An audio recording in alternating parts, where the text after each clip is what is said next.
بسم الله الرحمن الرحيم. السلام عليكم ورحمة الله وبركاته. إن الحمد لله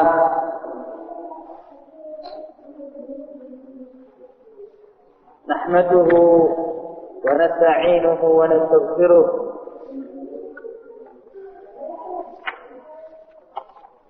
ونعوذ بالله من شرور أنفسنا وسيئات أعمالنا. من يهده الله فلا مضل له ومن يضلل فلا هادي له. أشهد أن لا إله إلا الله وحده لا شريك له، وأشهد أن محمدا عبده ورسوله لا نبي بعده. يا أيها الذين آمنوا اتقوا الله حق تقاته ولا تموتن إلا وأنتم مسلمون. يا أيها الناس اتقوا ربكم الذي خلقكم من نفس واحدة وخلق منها زوجها وبث منهما رجالا كثيرا ونساء. واتقوا الله الذي تساءلون به والأرحام إن الله كان عليكم رقيبا. يا أيها الذين آمنوا اتقوا الله وقولوا قولا سديدا يصلح لكم أعمالكم ويغفر لكم ذنوبكم، ومن يطع الله ورسوله فقد فاز فوزا عظيما. أما بعد، فإن أصدق الحديث كتاب الله، وخير الهدي هدي محمد صلى الله عليه وسلم، وشر الأمور محدثاتها، فإن كل محدثة بدعة، وكل بدعة ضلالة، وكل ضلالة في النار. معاشر المسلمين والمسلمات rahimakumullah. Jadwal kajian kita hari ini yaitu kitab Sahih Al-Imam Al-Bukhari rahimahullah ta'ala,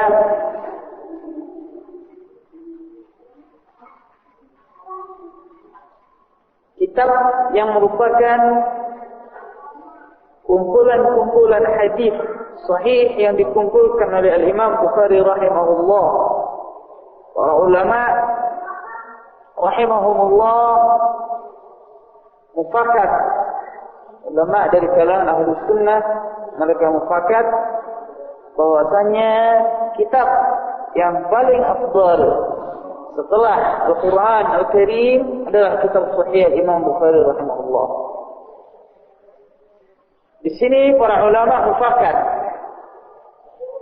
bahwasanya setelah Al-Quran selanjutnya kitab hadis, dan kitab hadis yang paling sahih yaitu kitab Sahih Al-Imam Al-Bukhari rahimahullah. Kemudian dilanjutkan dengan kitab Sahih Imam Muslim. Cuma para ulama berbeda pendapat mana yang lebih bagus, kitab Sahih Imam Bukhari atau Sahih Imam Muslim. Adapun yang paling sahih adalah kitab Sahih Imam Bukhari, dan Imam Muslim, kitab Sahih Muslim mengalahi kitab Sahih Imam Bukhari dari sisi susunannya, susunan bab-babnya dan segala macamnya. Adapun dari sisi kesahihan, maka Imam Bukhari rahimahullah lebih unggul daripada Imam Muslim rahimahullah. Dan Imam Muslim adalah salah seorang murid daripada Imam Bukhari rahimahullah ta'ala. Baiklah ma'asyiral muslimin wal muslimat rahimahumullah, kita memasuki hadis.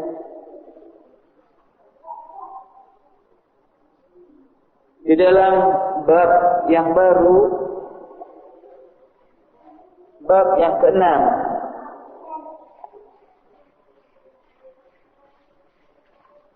yaitu Kitabul Haid, pembahasan mengenai haid. Jadi kita memasuki bab yang ke-6. Bab yang pertama, bab dahulu kita telah pelajari permulaan wahyu, kemudian bab iman, kemudian bab ilmu, kemudian bab wudu, setelahnya dilanjutkan dengan mandi, kemudian permasalahan haid. Ma'asyiral muslimin wal muslimat rahimakumullah, haid. Permasalahan haid adalah salah satu permasalahan yang sangat penting. Sangat penting diketahui oleh laki-laki dan juga para wanita. Permasalahan haid, ya ikhwan, tidak pantas kita menganggap dia adalah permasalahan kecil. Tidak wajar apabila seorang talibul ilm, seorang penuntut ilmu, menyampingkan permasalahan haid ini dengan alasan apapun juga. Kenapa saya mengatakan demikian? Karena para ulama rahimahumullah, mereka mencurahkan perhatian mereka di dalam permasalahan haid. Dan kita mengikuti jejak para ulama rahimahumullah. Para salaf saleh rahimahumullah mengkaji permasalahan haid. Walaupun mereka laki-laki yang tidak pernah mengalami haid. Dan kita mengikuti jejak para salaf rahimahumullah. Dan tidaklah mereka melakukan hal yang demikian karena di sana terdapat suatu kebaikan. Sebagai bukti, saya nukil perkataan Al-Imam Ahmad rahimahullah. Al-Imam Ahmad sebagaimana yang dinukil oleh Ibnu Abi Ya'la dalam kitab Tabaqat Al-Hanabilah, Imam Ahmad mengatakan, katabtu fi kitabil hayd 9 sinin hatta fahimtu. Saya menulis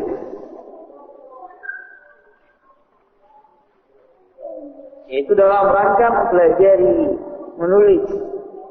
Saya menulis di dalam permasalahan haid selama 9 tahun sampai saya memahaminya.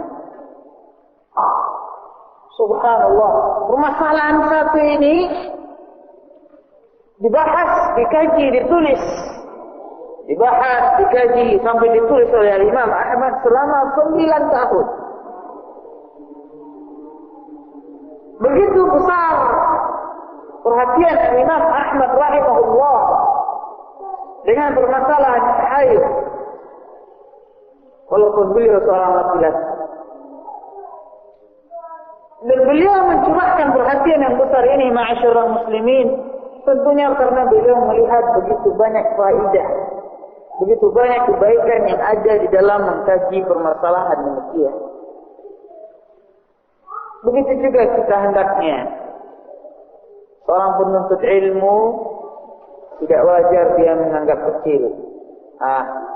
Saya yang penting permasalahan lain saja. Ini gak penting bagi saya. Jangan.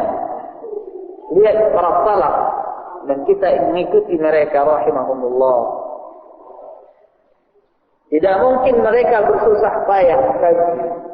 Tidak mungkin mereka bersusah payah mempelajari, hadir di dalam majelis-majelis ilmu, bertanya kepada para ulama, kalaulah bukan pada permasalahan tersebut terdapat kebaikan. Terlebih khusus bagi para wanita tentunya. Para wanita menuntut ilmu. Permasalahan haid ini fardu ain hukumnya. Wajib, yang wajibnya fardu ain. Karena permasalahan haid ini berkaitan dengan kewajiban-kewajiban mereka, berkaitan dengan sholat, berkaitan dengan shaum, berkaitan dengan tawaf, berkaitan dengan muamalah dengan suaminya, berkaitan dengan permasalahan-permasalahan lainnya yang sangat banyak dalam syariat Islam. Kalau dia tidak tahu permasalahan ini, maka dikhawatirkan jatuh kepada dosa yang besar. Makanya Al-Imam Ibn al-Jawzi dalam kitabnya Talbis Iblis menulis di antara Talbis Iblis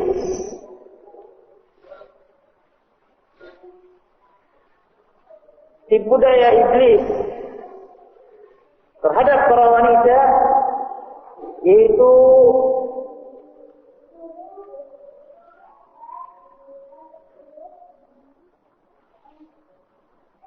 memperdaya wanita untuk jahil, tidak berilmu dengan permasalahan haid, sehingga banyak ditemukan wanita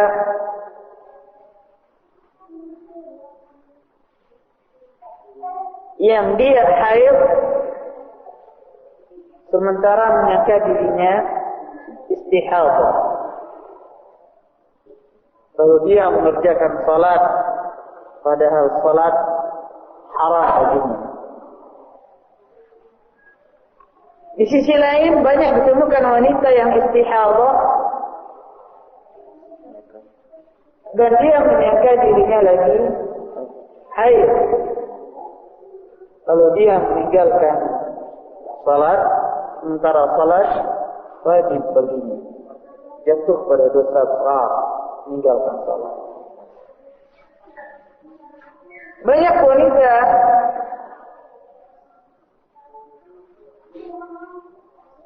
yang dia haid, kemudian meninggalkan puasa, saum, dan dia tidak membayar saumnya.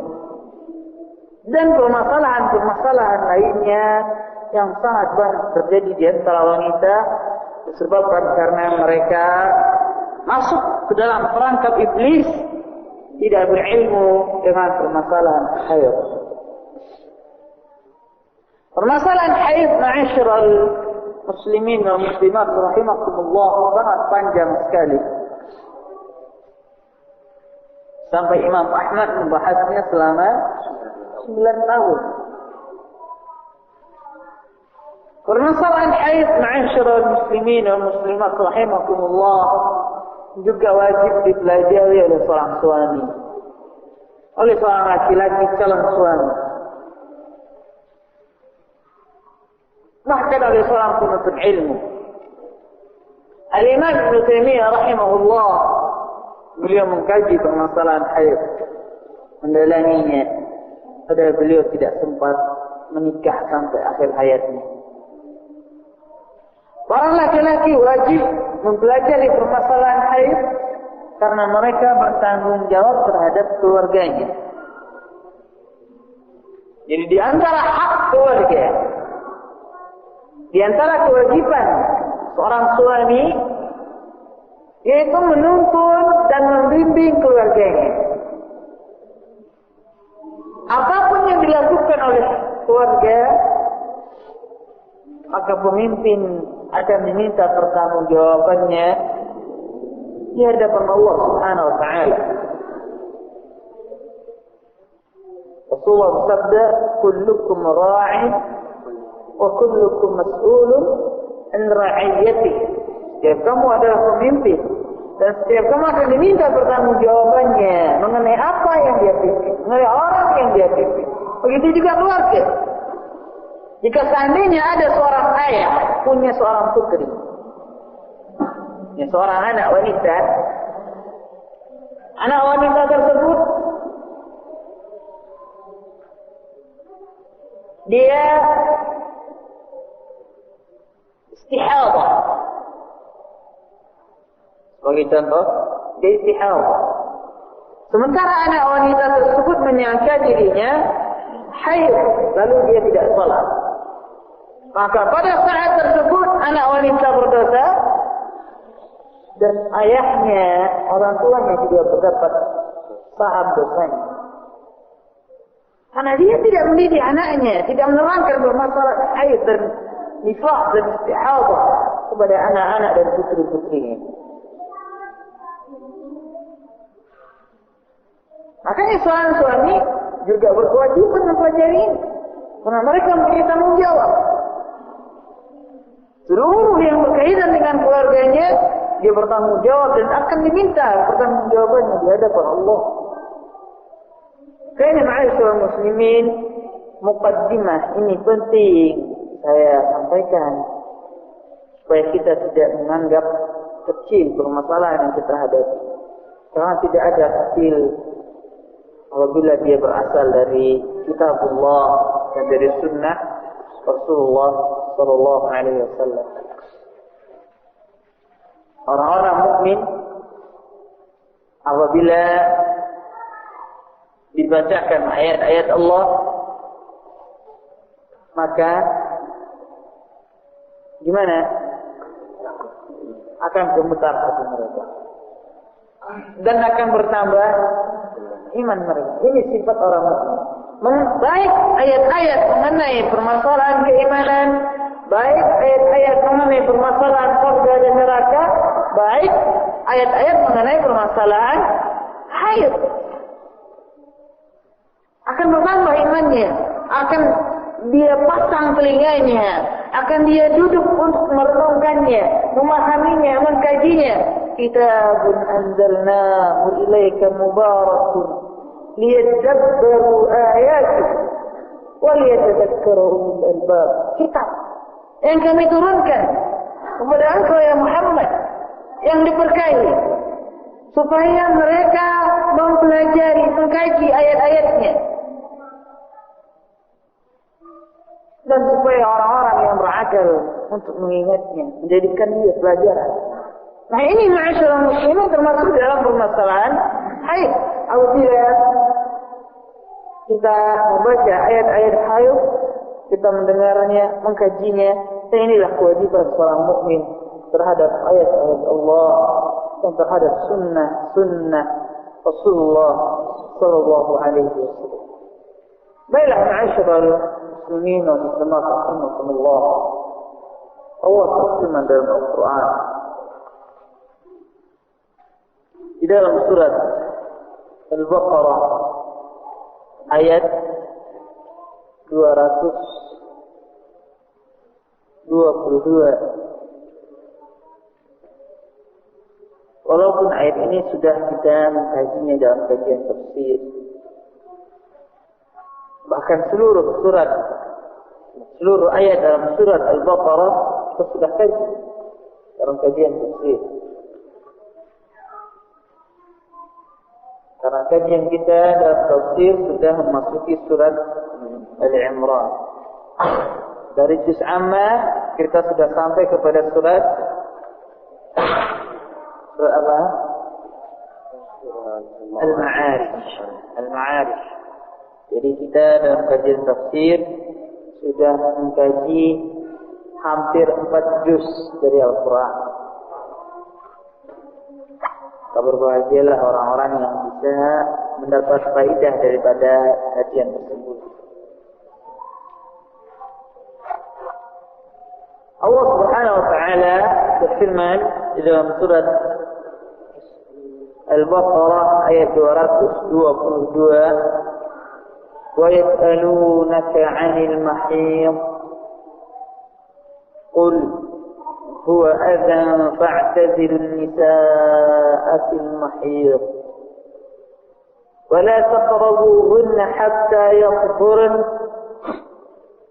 fa idza tatahharna fa'tuhunna min haitsu amarakum Allah inna Allah yuhibbut tawwabin wa yuhibbul mutatahhirin. Mereka bertanya kepada engkau ya Muhammad mengenai haid. Al-mahid di sini yaitu mengenai haid. Mengenai darah haid. Jadi al-mahid pada awal ayat maknanya berbeda dengan al-mahid pada pertengahan ayat.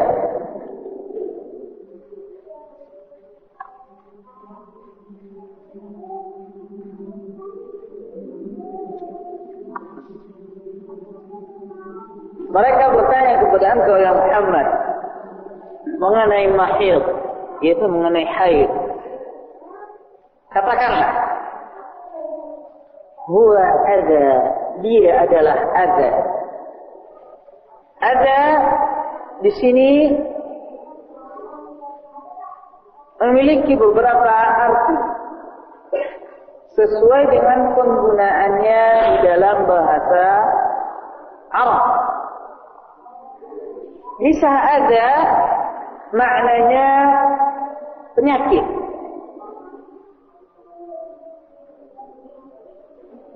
Adaitu fulan, maknanya saya telah menyakiti si fulan.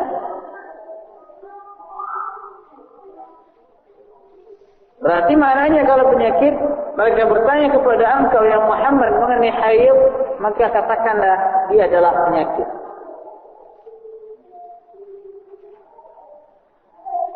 Kemudian bisa makna yang kedua ada dengan makna kotoran.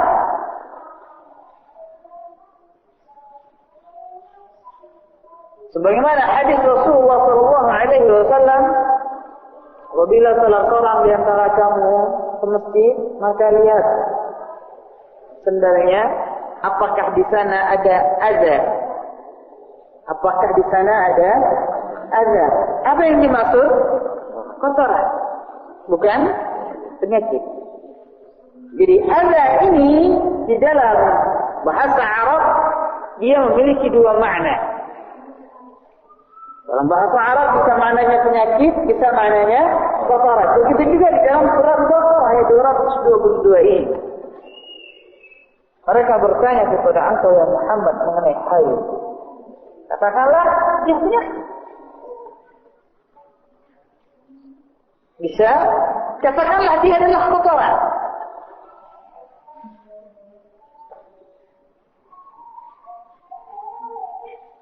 Katakan dia adalah kotor.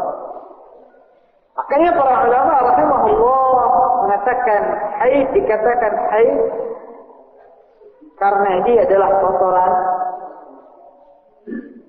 karena dia memiliki bau yang tidak sedap, yang kurang enak. Ini namanya haid. Dalam terjemahan apa? Kotoran. Ini diartikan kotoran. Iya, itu salah satu penafsiran. Yang tadi bisa maknanya penyakit. Allah berfirman dalam surat Ali Imran ayat 111, "La yadurrukum illa adza."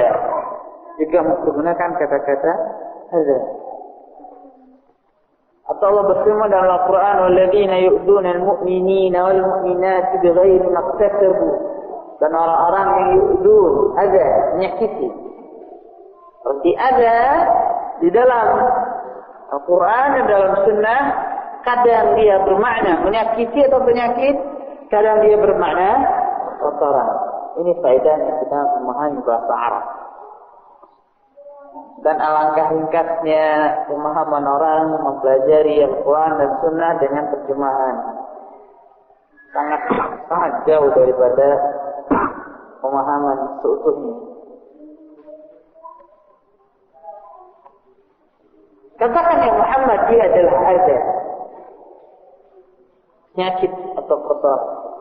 Fa'tazilun nisa fil mahid, maka jauhilah wanita-wanita fil mahid pada haid. Kita telah terangkan mahid di awal kalimat, berbeda maknanya dengan mahid di tengah kalimat. Mahid pada awal kalimat maknanya haid, mahid pada pertengahan kalimat maknanya tempat haid, yaitu kemaluan. Maka jauhilah wanita-wanita pada tempat haid. Dengan demikian maknanya jelas. Mahid pada pertengahan ayat ini di dalam ilmu bahasa Arab adalah ismul makan,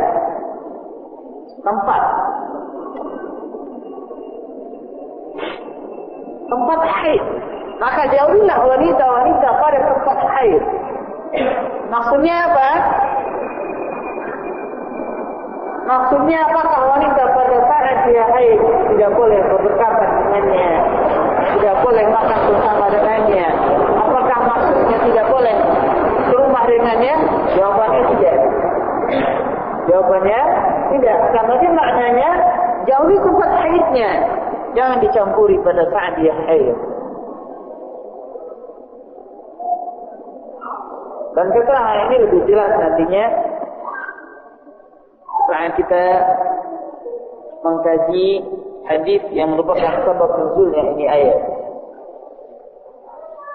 Kemudian kata Allah, wala taqrabuhunna hatta yaqur, dan janganlah kamu mendekati mereka sampai mereka suci. Seseorang yang cuma belajar daripada lafaz Al-Quran, janganlah kamu mendekati mereka sampai mereka suci. Kalau cuma ambil ini saja, maka mereka akan muncul pemahaman tidak boleh dekat-dekat dengan wanita haid. Ini pemahaman salah, karena sudah datang keterangan pada sebelumnya. Subhanallah. Mendekati yang dimaksud di sini yaitu mendekati mahid, tempat haid. Karena Allah berfirman, "Wala taqrabuhunna fa'tazilun nisaa fil mahid." Dan janganlah kamu mendekati mereka sampai mereka suci. Fa idza tatahharna, dan apabila mereka telah bersuci. Jangan kamu mendekati mereka sampai mereka suci. Dan apabila mereka telah bersuci. Bedakan kata-kata sampai mereka suci dengan kata-kata mereka bersuci. Apabila mereka telah bersuci, maka datangilah mereka dari arah yang diperintahkan oleh Allah. Saya katakan beda, tidak sama sampai mereka suci dengan kata sampai mereka bersuci. Di situ para ulama mengambil suatu hukum istidlal bahwasanya tidak boleh bagi seseorang bercampur dengan istrinya sampai mereka mandi. Bukan cuma sampai mereka berhenti darah haidnya. Maka yang kata Allah, "Fa'idza tatahharna", apabila mereka telah bersuci. Jadi kalau seandainya dia haid, kemudian berhenti darah haidnya pagi hari, tidak boleh seorang suami mendatangi istrinya, bercampur dengan istrinya sampai sang istri tersebut mandi. Ini lafaz Al-Quran begitu tajamnya dan begitu besar hikmah-hikmahnya.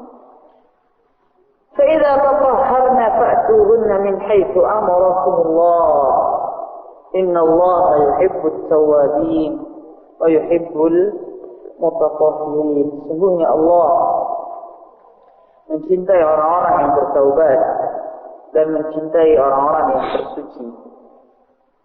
Ini ayat terdapat juga pelajaran di sana yaitu disunnahkan bagi seseorang selalu berwudu, karena berwudu termasuk salah satu makna daripada bersuci. Allahu wa yuhibbul mutatahhirin.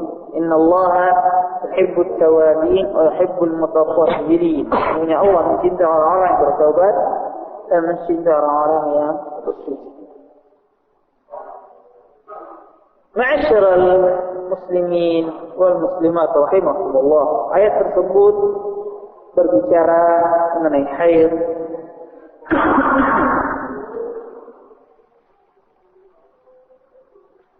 Ayat tersebut turun sebagaimana hadis yang diriwayatkan oleh Al-Imam Muslim rahimahullah dan Imam Abu Dawud rahimahullah dari sahabat yang mulia Anas bin Malik, bahwasanya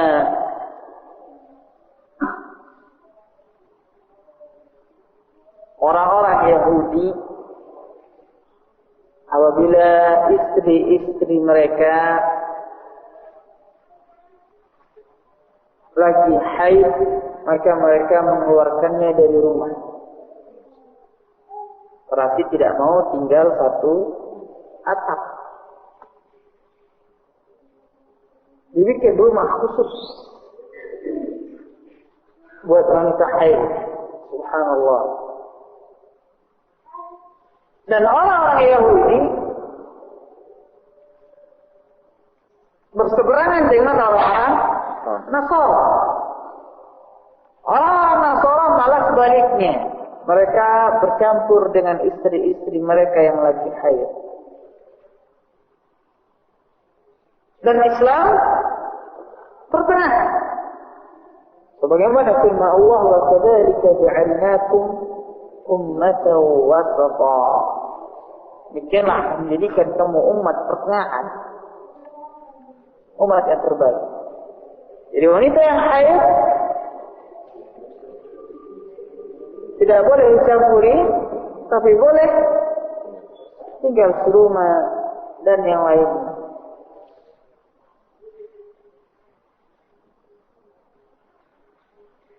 Kembali kepada hadis riwayat Muslim dan Abu Dawud tersebut, bahwasanya orang-orang Yahudi apabila istri mereka haid, mereka mengeluarkannya dari rumah. Kemudian Rasulullah SAW ditanya mengenai hal yang demikian, maka turunlah ayat ini, surat Al-Baqarah ayat 222. Kemudian Rasulullah bersabda, "Isna'u kulla syai'in illa nikah." Lakukan segala sesuatu kecuali nikah. Maksud nikah bercampur, al-waqf, bercampur jima. Lakukan segala sesuatu kecuali jima. Nah, ketentuan Rasulullah ini diingkari oleh orang-orang Yahudi. Bagaimana sifat Yahudi tidak akan pernah senang dengan Islam. Sama seperti dahulu. Tatkala Rasulullah SAW memindahkan kiblat dari menghadap ke Baitul Maqdis, menghadap ke Ka'bah, orang Yahudi marah. Apa ini Muhammad, semuanya mau ditukar. Tatkala Rasulullah SAW mengatakan lakukan semuanya, boleh serumah, boleh seatap, boleh satu tempat tidur. Yang tidak boleh cuma bercampur. Diingkari lagi oleh orang-orang itu.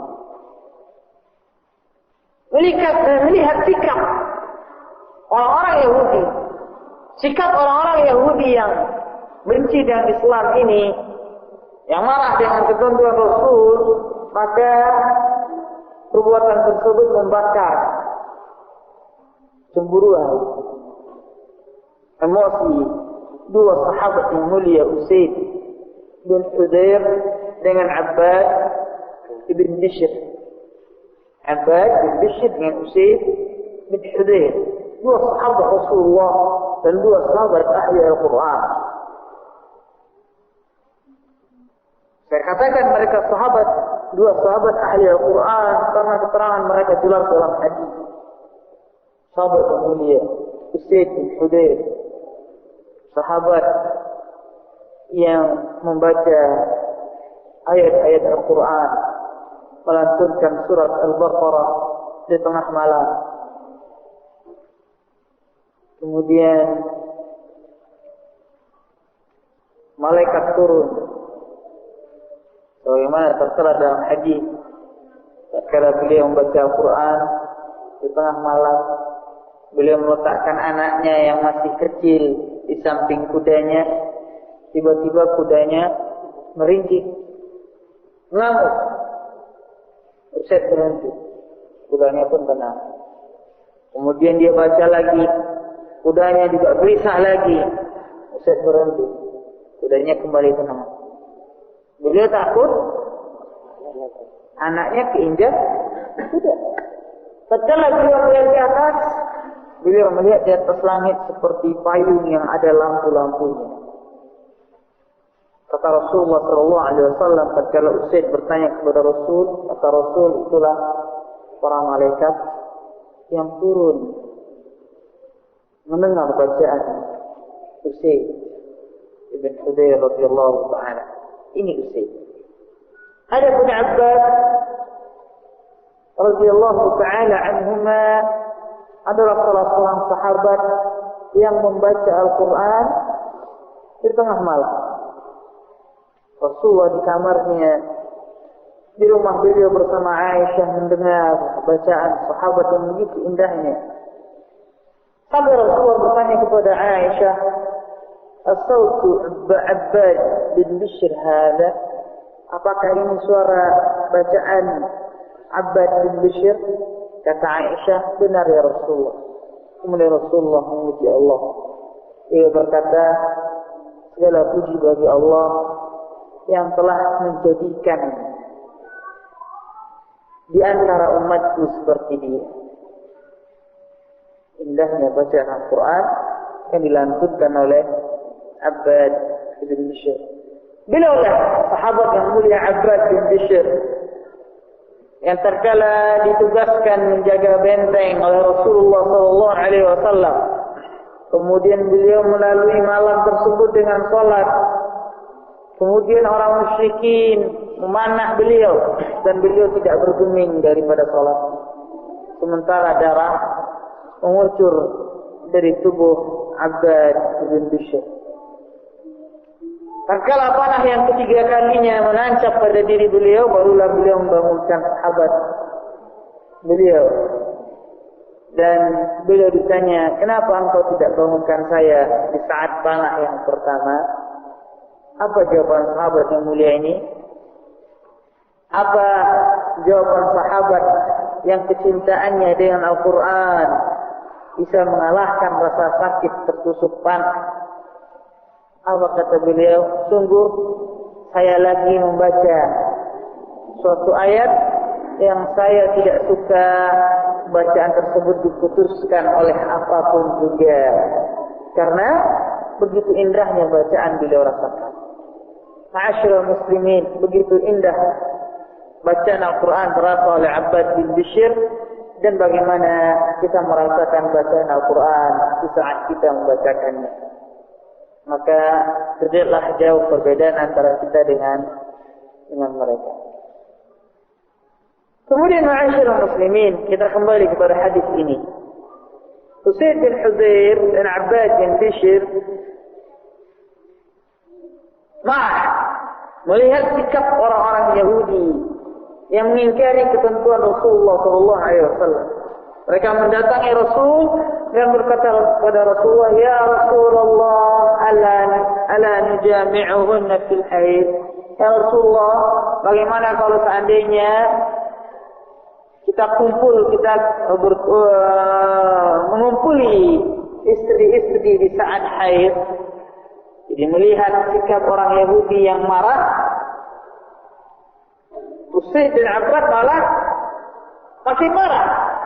Kalau orang Yahudi malah tidak mau serumah, bagaimana ya Rasulullah, langsung kita serumah, bahkan kita bercampur dengan istri-istri. Tapi ketentuan Rasulullah SAW tidak bisa berubah, tetap bahwasanya Islam pertengahan, tidak mencampuri istrinya di saat haid dan juga tidak mengusir mereka dari rumah. Ma'asyiral muslimin wal muslimat rahimakumullah, ini dia ayat 222 dari surat Al-Baqarah. Sebelum kita membahas permasalahan lebih lanjut lagi, kita terangkan definisi haid. Haid di dalam bahasa Arab sebagaimana diterangkan oleh Al-Mubarrad, sumiyal haidhu haidan min qawlihim hawad as-sayl idza fawq. Haid dinamakan haid dari perkataan orang-orang Arab telah meluap air setelah banjir. Jadi haid itu dikatakan banjir atau air yang meluap. Nah, dari kata itulah diambil dan digunakan bagi seorang wanita yang lagi datang bulan. Bagi seorang wanita yang lagi datang bulan. Adapun definisi haid secara syariat Islam, maka tidak mungkin bagi kita dan juga para ulama mendudukkan satu definisi di dalam permasalahan haid ini dengan definisi yang disepakati oleh seluruh para ulama. Karena dalam permasalahan haid ini terdapat perbedaan pendapat para ulama dalam menentukan sifat-sifatnya, dalam menentukan persyaratan-persyaratannya. Ulama A mensyaratkan begini, ulama B mensyaratkan begini, ulama A mensyaratkan begini. Lalu bagaimana kita menentukan definisi yang mencakup seluruhnya? Tidak mungkin. Oleh karena demikian, ma'asyiral muslimin, rahimahumullah, sebagai contoh, sebagian para ulama ada yang mensyaratkan haid tersebut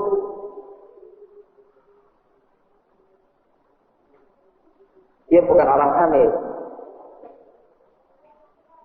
Di antara definisi haid yaitu darah yang keluar dari wanita yang dia bukan hamil. Kata orang hamil tidak haid, kan begitu. Lalu bagaimana kalau ditemukan ada seorang wanita yang hamil haid? Timbul khilafiyah lagi. Sebagian para ulama ada yang mengatakan bahwasanya haid tersebut darah yang keluar dari seorang wanita di atas usia 9 tahun. Sebagian ulama tidak, ada wanita di bawah 9 tahun haid. Lalu bagaimana? Dudukkan definisi mana haid itu sendiri. Akan dari ma'asyiral muslimin, hal yang demikian tidaklah menghalangi kita untuk menyebutkan beberapa definisi para ulama rahimahullah. Di antaranya saya sebutkan definisi Imam Syafi'i rahimahullah dalam kitab Mughni Muhtaj. Imam Syafi'i mengatakan darah haid wal kharij min farj al-mar'ah ala sabil as-sihhah min ghairi sabab al-wiladah fi awqat ma'lumah, yaitu darah yang keluar dari kemaluan seorang wanita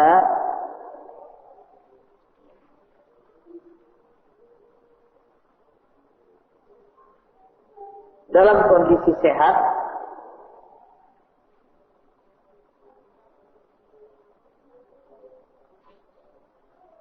dan bukanlah sebab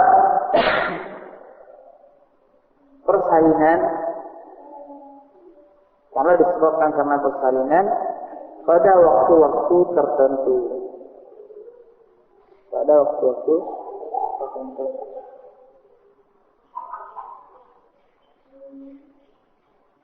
Dan ini pendapat juga bisa dipertanyakan. Dia katakan darah yang keluar dari kemaluan wanita yang dia sehat. Bagaimana kalau seandainya ada anak wanita berusia 5 tahun keluar darah, apakah dia darah haid atau tidak? Berarti definisinya juga tidak sempurna.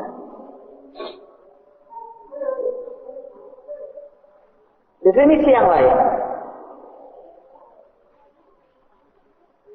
ada yang mengatakan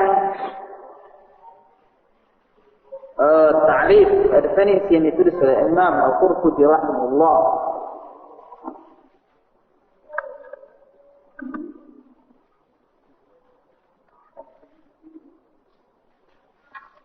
Haid yaitu darah yang hitam, yang keruh,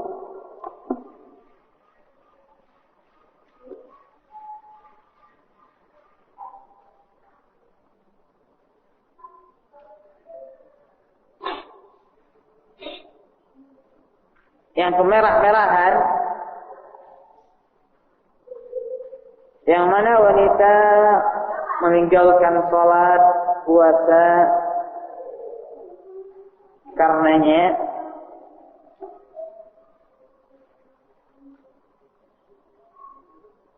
dan kadang dia bersambung dan kadang dia terputus-putus.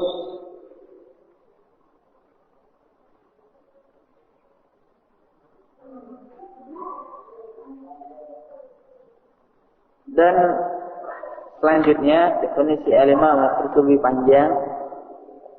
Akan tapi di sini juga menimbulkan pertanyaan. Karena syarat daripada definisi harus dia mencakup seluruh unsur-unsur yang ada dalam definisi tersebut.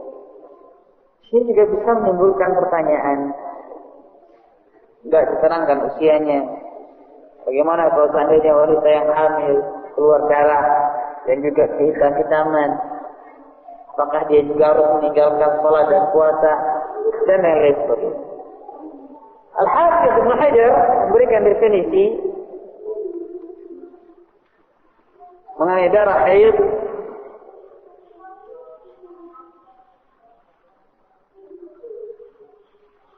dengan lebih ringkas lagi, akan tapi lebih umum. Kata beliau, darah yang mengalir dari seorang wanita dari tempat yang tertentu pada waktu yang tertentu.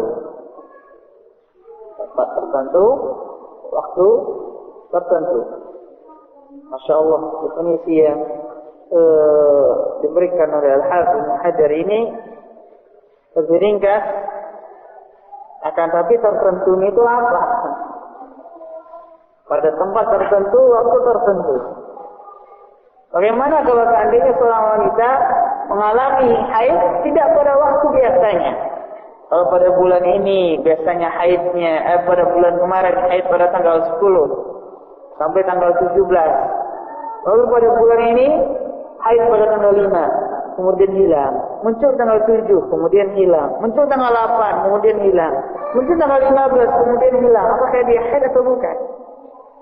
Jadi, Masya Allah, saya terangkan dari awal tidak ada definisi para ulama yang bisa memberikan definisi yang disepakati oleh seluruh para ulama rahimahullah.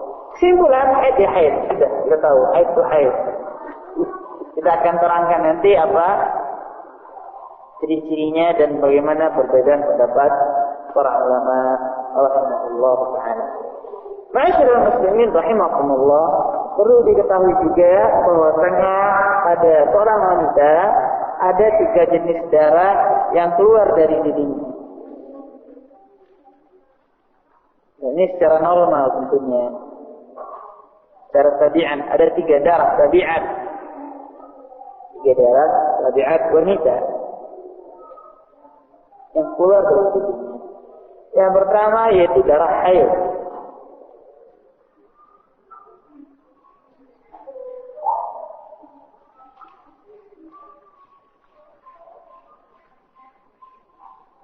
Yaitu darah yang kental, ta'aluhu umrah.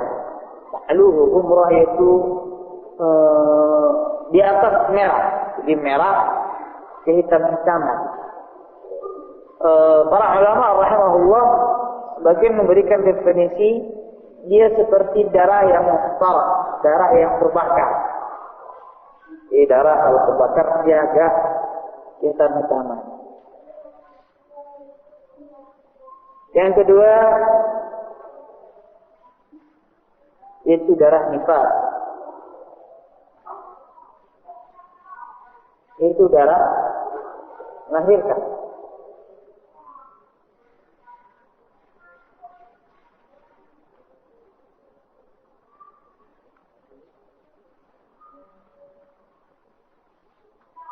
Yang ketiga darah istihadah, yaitu darah yang tidak normal, yang tidak sebagaimana biasanya.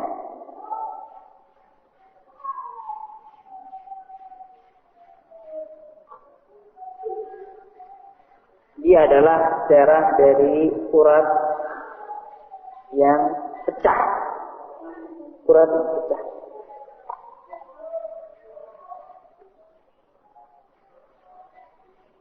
Jadi istihadah dia adalah darah dari urat yang pecah.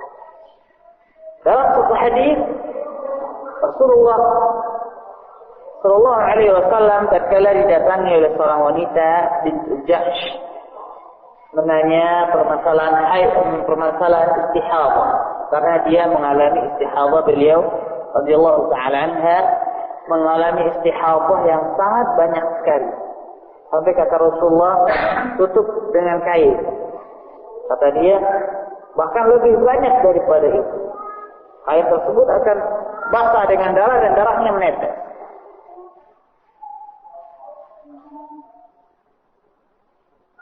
Kemudian kata Rasulullah SAW, tetap laksanakan sholat. Dan kata Rasul, فَإِنَّهَا رَحْدَةٌ مِنَ الشَّيْطَانِ, sungguhnya dia adalah injakan daripada syaitan. Di sini diambil pelajaran oleh para ulama bahwasanya kadang syaitan bisa menyakiti fisik seorang manusia. Bahkan diantaranya bisa menyebabkan seorang wanita istihadah, berasal dari perbuatan syaitan, la'anahullah. Perbuatan ulah syaitan, la'anahullah. Itu dalil bahasanya syaitan yang mengalir di darah anak Adam, bagaimana tertera dalam hadis, dia juga bisa menyakiti manusia dari dalam. Di antaranya membuat wanita istihadah, berarti ada urat yang dia pecahkan di dalam tubuh anak Adam. Makanya ma'asyiral muslimin rahimakumullah, kita diperintahkan untuk minta perlindungan kepada Allah, karena tidak mustahil syaitan tersebut menyakiti fisik manusia, menyakiti fisik kita, menggugurkan hamilan, kandungan, dan segala macamnya. Dan itu jelas di dalam perbuatan sihir. Baiklah, ma'asyiral muslimin rahimakumullah. Kemudian suatu hal juga yang mungkin kita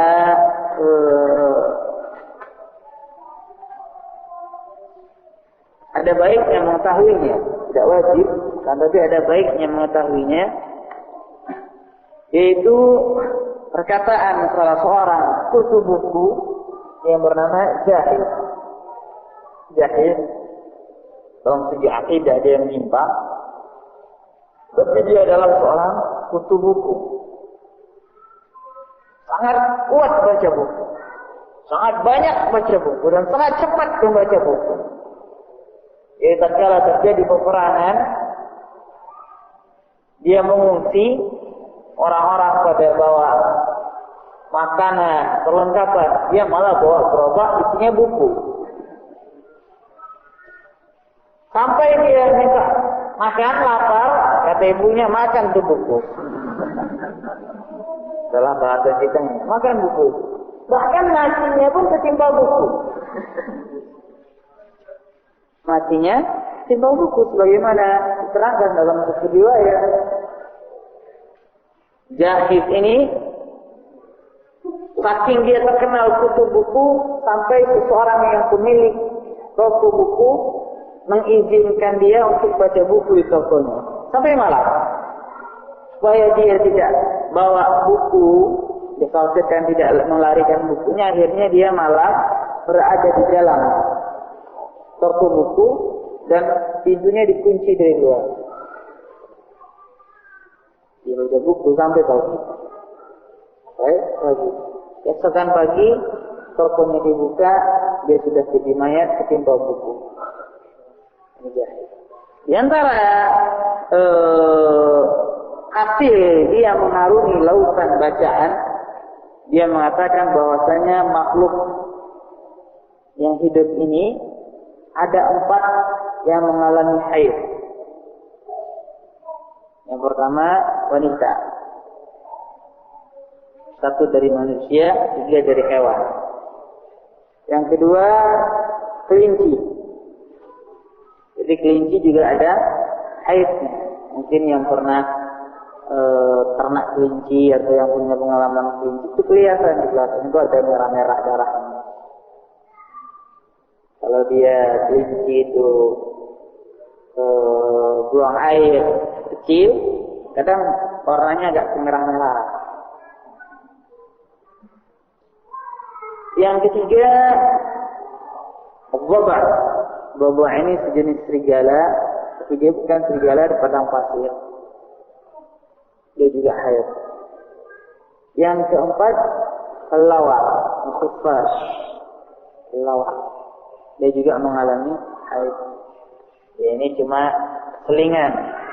Tidak wajib kita mengetahuinya.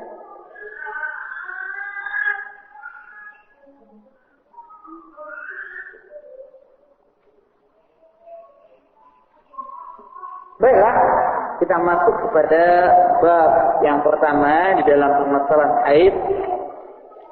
Bab kaifa kana bad'ul haid. Bab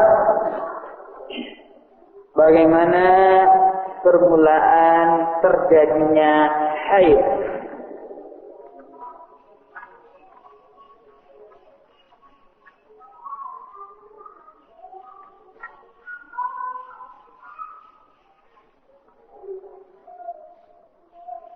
Bab bagaimana permulaan terjadinya haid.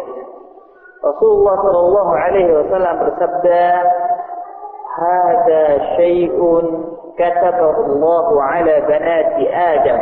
Imam Bukhari memulai dengan sabda Rasul. Rasulullah bersabda, ini adalah sesuatu yang Allah tentukan atas putri-putri Adam alaihissalam. Kemudian beliau mengatakan, wa qala ba'duhum, dan berkata sebagian mereka, kana awwalu ma ursila al-hayd 'ala bani Israil. Pertama kali haid diturunkan atas Bani Israel. Kemudian kata Imam Bukhari melanjutkan, wa haditsun Nabi sallallahu alaihi wasallam aktsaru, dan hadis Nabi sallallahu alaihi wasallam lebih banyak. Masyaallah muslimin wal muslimat rahimakumullah, di sini Al-Imam Bukhari rahimahullah tidak menyebutkan hadis dengan sanadnya, akan tapi beliau cuma memberikan isyarat bahwasanya para ulama rahimahumullah berbeda pendapat kapan haid itu pertama kali muncul. Kapan haid pertama kali terjadi? Di situ ada 2 pendapat para ulama rahimahumullah. Pendapat yang pertama mengatakan bahwasanya haid pertama kali terjadi pada Bani Israel, pada wanita-wanita Bani Israel. Dan pendapat yang kedua mengatakan haid pertama kali terjadi semenjak diciptakannya Hawa, istri Nabi Adam alaihi salatu wassalam, dari awal. Nah, 2 pendapat ini masing-masing mereka memiliki dalil, dan sedikit kita mempelajarinya. Yang pertama, dalil yang mengatakan bahwasanya haid itu terjadi di saat wanita-wanita Bani Israel, sebagaimana hadis dengan sanad yang sahih diriwayatkan oleh Imam Abdul Razzaq dalam musannafnya,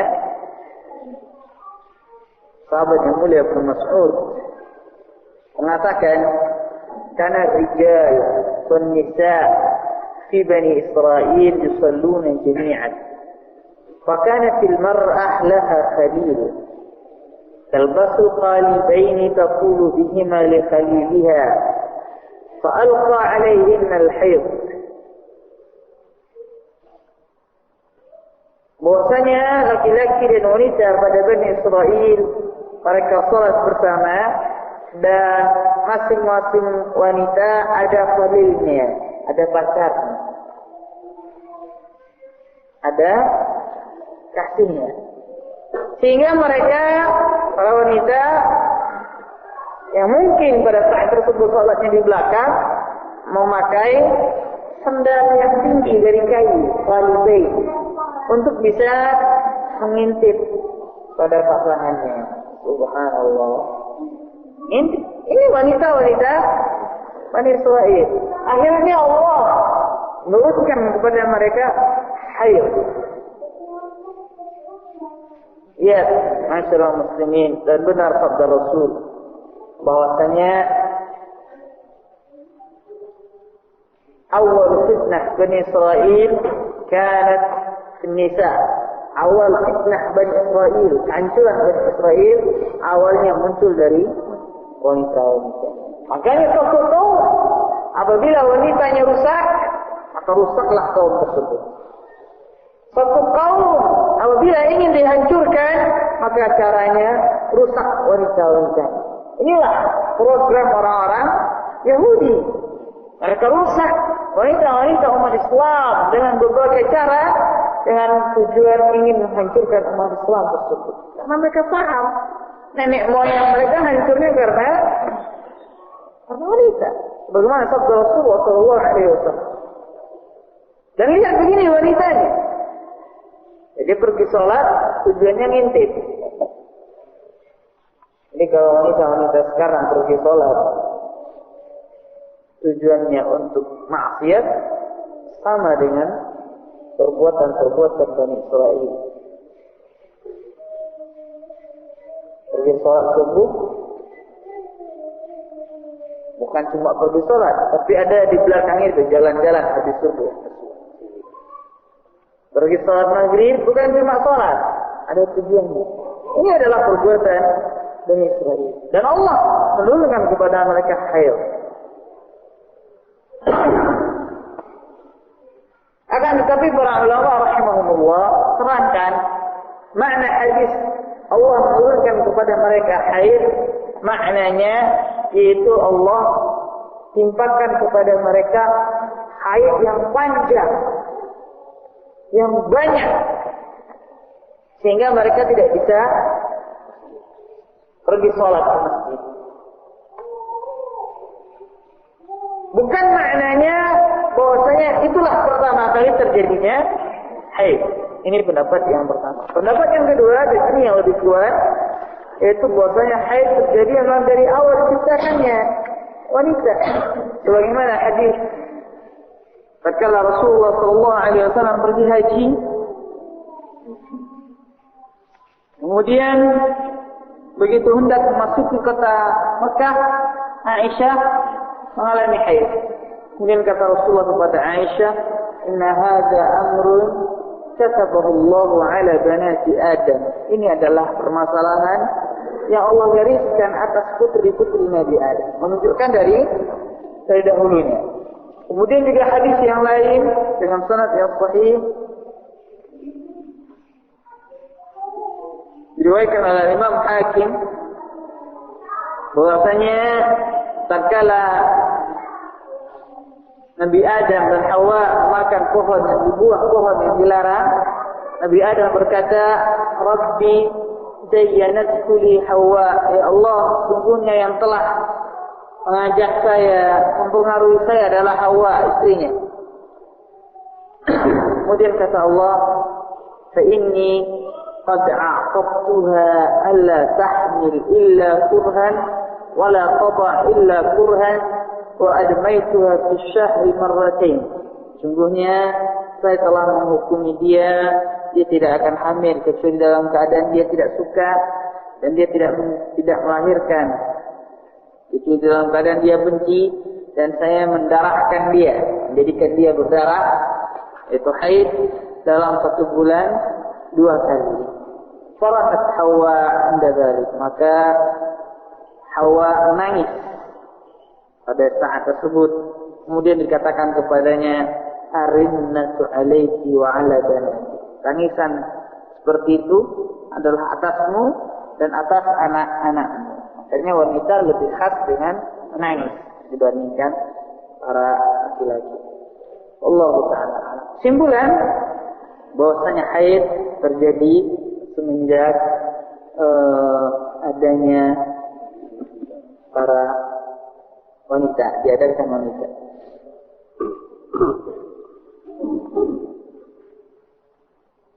Pembahasan selanjutnya, pembahasan yang terakhir. Jadi pada pertemuan ini kita belum masuk pada satu hadis pun. Pembahasan yang terakhir yang tidak ada dalam buku kita, yaitu kapan, usia berapa seorang wanita pertama kali haid. Usia berapa seorang wanita pertama kali haid.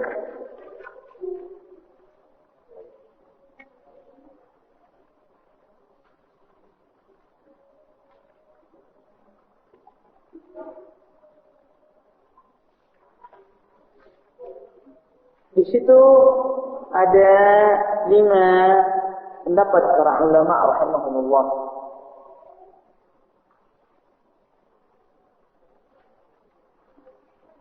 Pendapat yang pertama, pendapat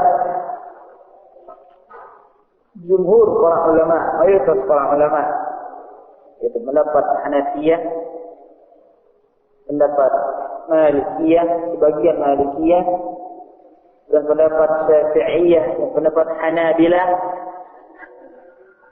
bahwasanya haid tidak akan mungkin terjadi di bawah usia 9 tahun. Tidak akan mungkin terjadi di bawah usia 9 tahun. Dengan bahasa lain, haid pertama kali terjadi di saat wanita berusia 9 tahun.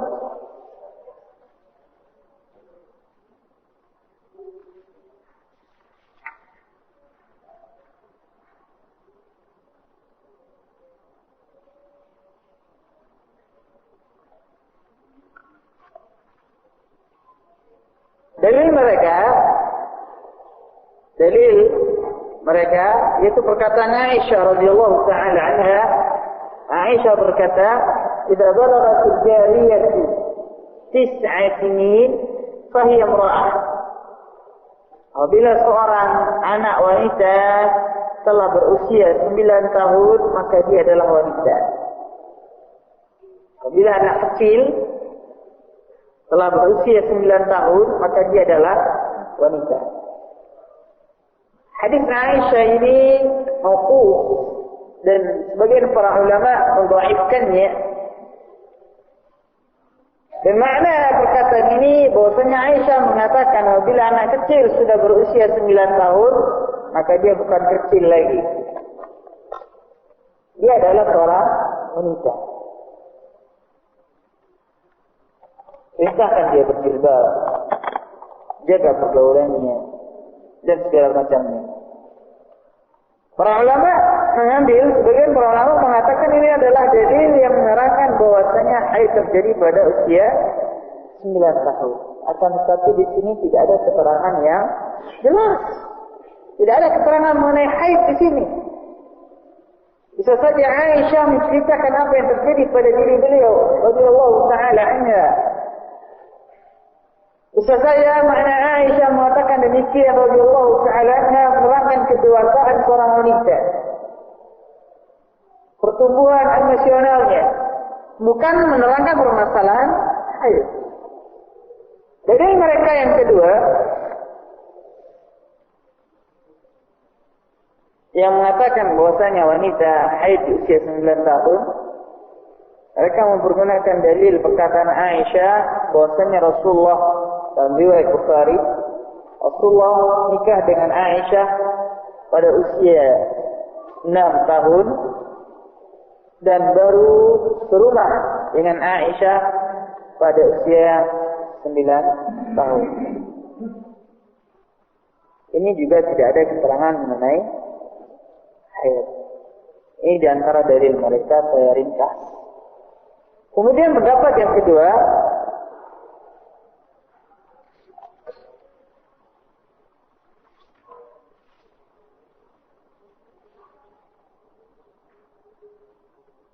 yaitu seorang wanita mungkin haid pada usia 6 tahun. Perkataan ini adalah perkataan Abu Nasr Muhammad bin Salam dari kalangan Hanafiyah. Akan tetapi perkataan di sini tidak ada dalilnya.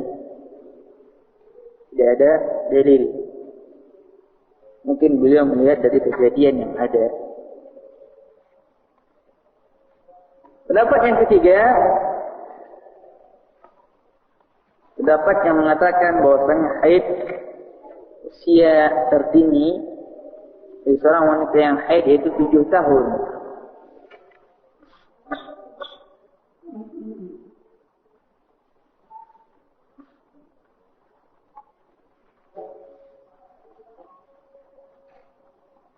Pendapat yang ketiga ini ada dalil itu hadis Rasulullah sallallahu alaihi wasallam, "Muru auladakum bis-shalah bis-sab'i sinin wadribuhum 'alaiha bi'ashr."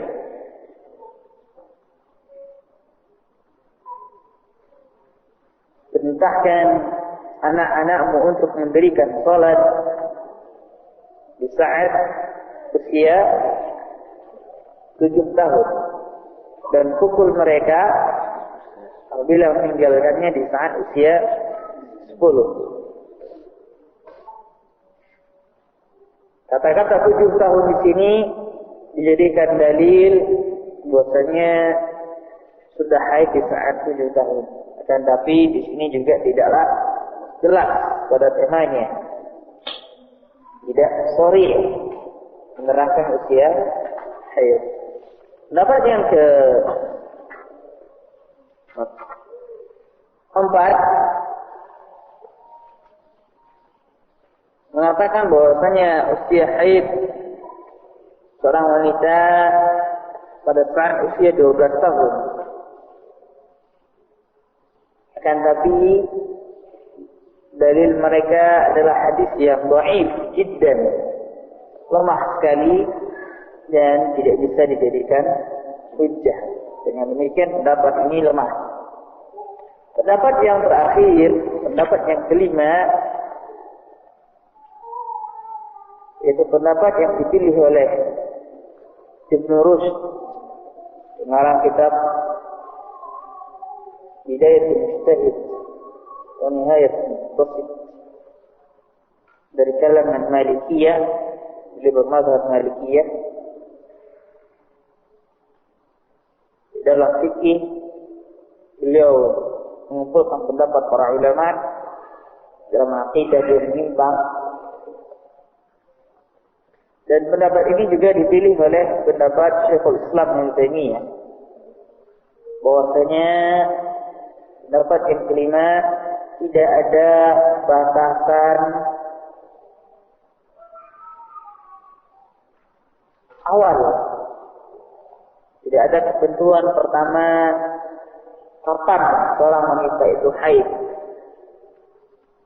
Jadi kapan melihat ada darah yang keluar, maka di sana dia dihukumi haid. Warnanya, bentuknya, kentalannya, baunya, bila keluar dari seorang wanita maka dia adalah haid.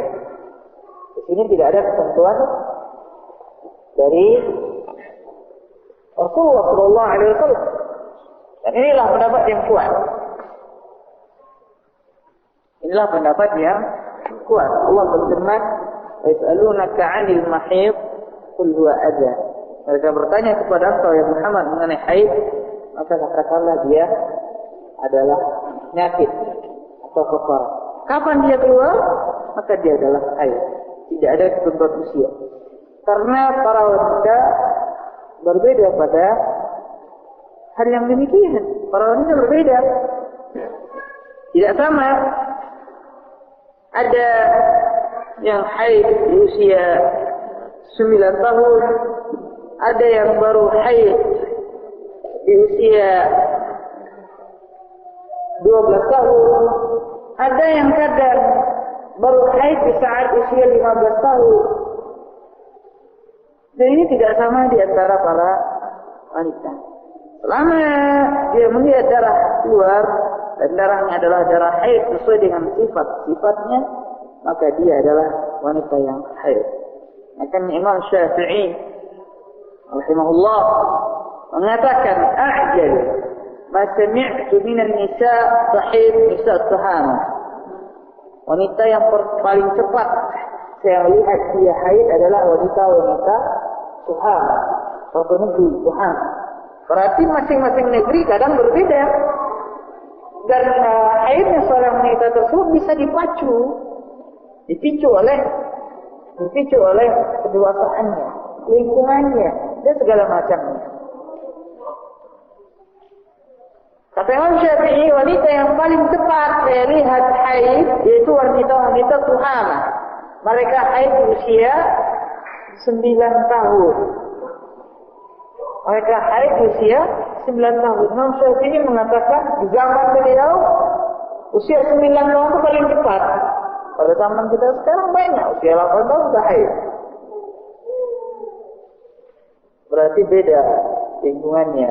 Pemicunya juga berbeda berarti. Jadi pada zaman sekarang banyak penyebabnya sehingga wanita cepat besar, cepat gede. Lingkungan.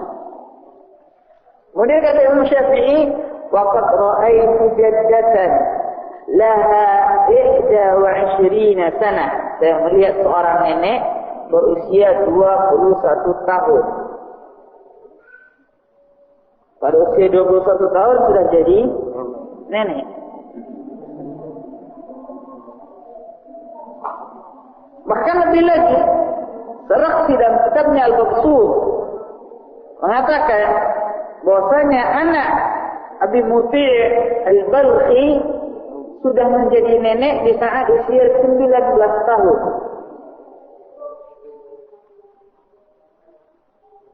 19 tahun sudah jadi nenek. Nenek muda. Nenek kembang. 19 tahun. Bagaimana hal yang demikian terjadi? Dibahas oleh para ulama bahwasanya anak Abu Muti' Al-Balkhi ini nikah di saat usia 9 tahun. Dan dia hamil pada masa kehamilan yang paling cepat, yaitu 6 bulan. Bagaimana kita pernah membahasnya dalam bagian tafsir. Kemudian apa? Tafsir. Hamil 6 bulan, kemudian melahirkan. Anak yang dilahirkan perempuan. Kata orang kalau punya anak perempuan cepat punya menantu. Anak yang perempuan usia 9 nikah. Hamil pun cuma 6 bulan. Melahirkan. Jadilah seorang nenek berusia 19 tahun sudah punya cucu. Ini diantara keanehan-keanehan yang ada di dalam kitab-kitab fikih. Dan itu banyak. Apabila kita membaca kitab-kitab fikih, terdapat keanehan-keanehan, pertanyaan-pertanyaan manusia yang dibukukan oleh para ulama, dibahas jawabannya dan segala macamnya. Ma'asyiral muslimin wal muslimat rahimakumullah, sampai demikian kajian kita pada hari ini. Apa yang benar datang dari Allah Subhanahu wa taala, apa yang salah dari saya dan syaitan. Mungkin ada pertanyaan, kita persilahkan. Jangan pertanyaan tertulis bagaimana biasanya.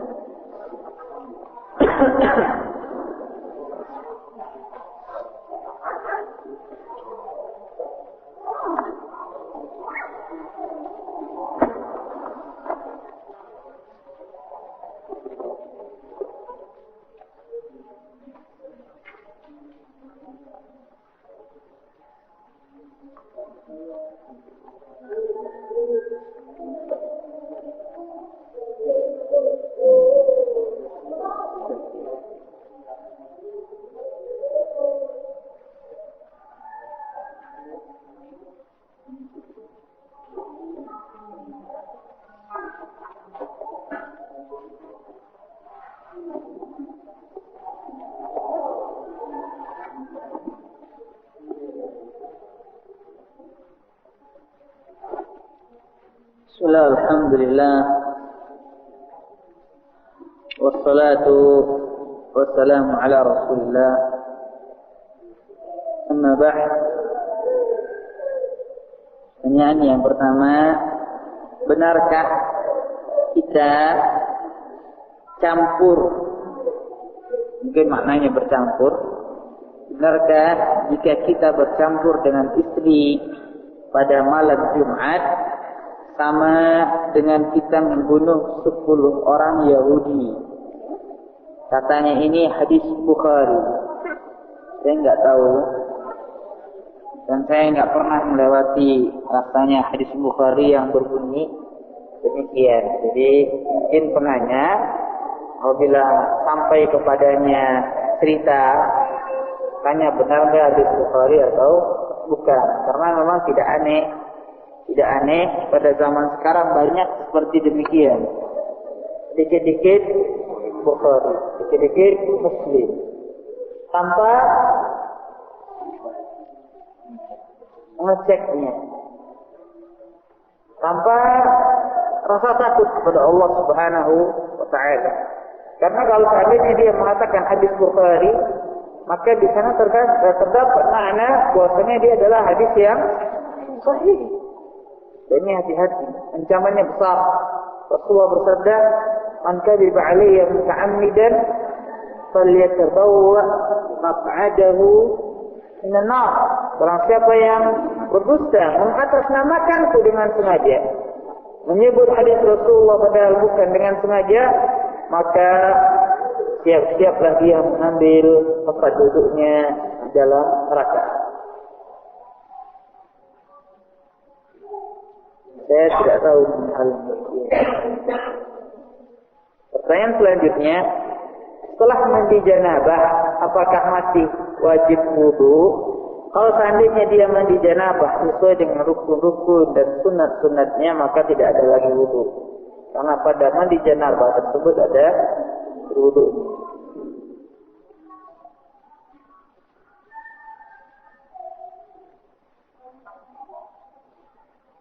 Apakah betul darah haid yang tidak dicuci akan dijilat syaitan? Apakah betul darah haid yang tidak dicuci apakah akan dijilat syaitan? Bolehkah darah haid tidak dicuci tapi dibuang langsung di tempat yang tidak mengganggu orang lain? Paham makna pertanyaan? Maksudnya pertanyaan ini mungkin yang bapak-bapak paham, yang muda-muda pengau. Seorang wanita yang haid, umpamanya pada darah haid pada balut haid, kemudian begitu dia melepaskannya, apakah harus dicuci dulu baru dibuang di tong sampah atau boleh langsung dibuang? Itu makna pertanyaannya, insyaallah. Apakah boleh langsung dibuang, dan benarkah perkataan kalau seandainya tidak dicuci akan dijilat syaitan? Perkataan akan dijilat syaitan ini saya tidak tahu dalilnya. Yang kedua, kalau seandainya dia membuang di tempat yang aman, yang tidak menyakiti manusia, tempat yang tidak ada makhluk yang disakiti di sana, maka diperbolehkan, tidak ada larangan di sana. Sebagaimana dalam suatu hadis menerangkan salah satu sumur di kota Madinah, yang mana sumur tersebut merupakan tempat pembuangan darah-darah haid, kotoran-kotoran haid, potongan-potongan kain haid dan segala macamnya.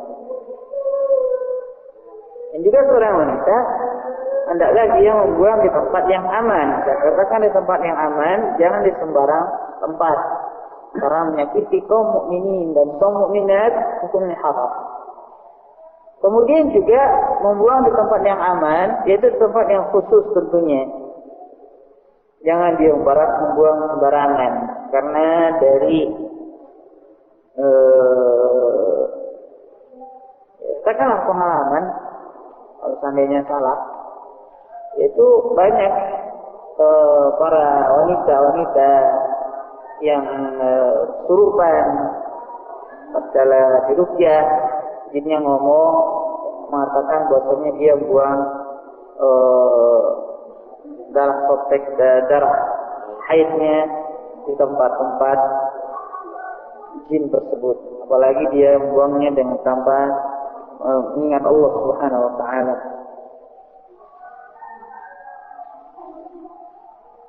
Pertanyaan selanjutnya, apa kafarat bagi seorang suami yang mencampuri istri yang sedang haid? Di situ ada perbedaan pendapat para ulama rahimahumullah, terlahir daripada hadis yang menerangkan bahwasanya seorang yang mencampuri istrinya di saat haid maka wajib baginya membayar setengah dinar. Sebagian para ulama mendhaifkan hadis tersebut dan sebagiannya lagi mensahihkannya. Yang mensahihkannya tentunya mewajibkan membayar setengah dinar, dan yang mendhaifkannya mengatakan tidak wajib. Yang saya ketahui sampai saat sekarang ini hadisnya dhaif.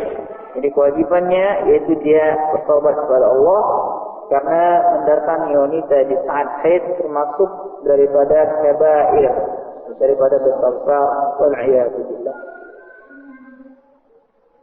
Apakah wanita haid boleh memegang Al-Quran? Pembahasan ini kita akan bahas pada pertemuan selanjutnya insyaallah taala. Karena jawabannya panjang, maka jangan lewatkan kesempatan yang berharga.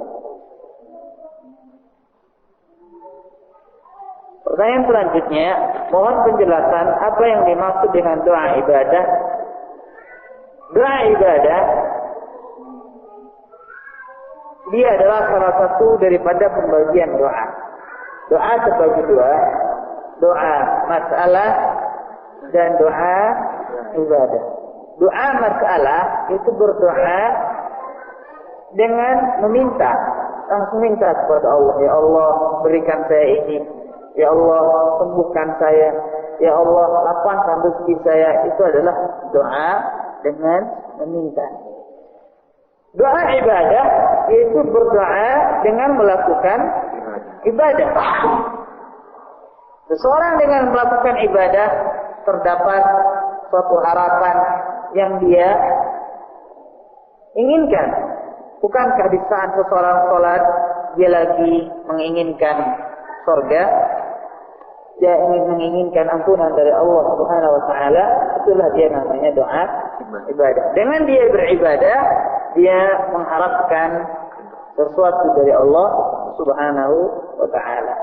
Atau dengan contoh yang lain yang lebih jelas, bagaimana sabda Rasul di saat seseorang membaca la ilaha illallah wahdahu la syarikalah lahul mulku wa lahul hamdu wa huwa ala kulli syai'in qadir 100 kali di pagi hari, maka Allah akan hapus 100 dosanya. Allah angkat derajatnya, Allah catat 100 pahala baginya. seperti dia memerdekakan 10 budak, dan dia dilindungi hari dia tersebut daripada syaitan, kata Rasulullah SAW. Nah, sekarang bisa di saat dia minta dilindungi dari syaitan, di saat dia minta pahala memerdekakan 10 orang budak, karena dia orang miskin tidak bisa memerdekakan budak, atau tidak ada budak pada zaman sekarang, segala macamnya, maka dia bisa mendapatkan pahala tersebut dengan melakukan zikir yang telah kita sebutkan, atau dia minta perlindungan dengan baca zikir tersebut. Jadi inilah dia dengan doa ibadah.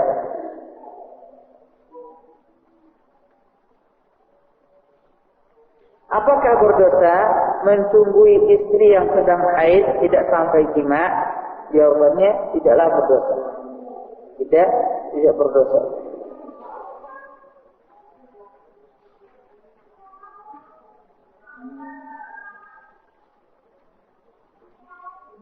Apakah hukumnya orang yang hendak naik haji sebelumnya disuntik supaya tidak haid pada saat akan menunaikan ibadah haji? Maksud pertanyaannya, apakah hukum mempergunakan obat-obatan untuk menunda haji? Dan ini dibolehkan oleh para ulama untuk menunda haid saat dia melaksanakan ibadah haji. Dan ini dibolehkan. Bolehkan oleh para ulama rahimahullah selama ada selamanya, ada ketentuannya, tidak menimbulkan mudarat yang lebih besar. Dan ini tentunya para ahlinya lebih paham mengenai hal yang demikian. Kalau seandainya bisa menimbulkan mudarat yang lebih besar, maka hal yang demikian dilarang. Allah Ta'ala a'lam. Subhanakallahumma bihamdika asyhadu an la ilaha illa anta astaghfiruka wa atubu ilaik. Sallallahu ala nabiyyina Muhammadin wa ala alihi wa sahbihi wa sallam. Assalamualaikum warahmatullahi wabarakatuh.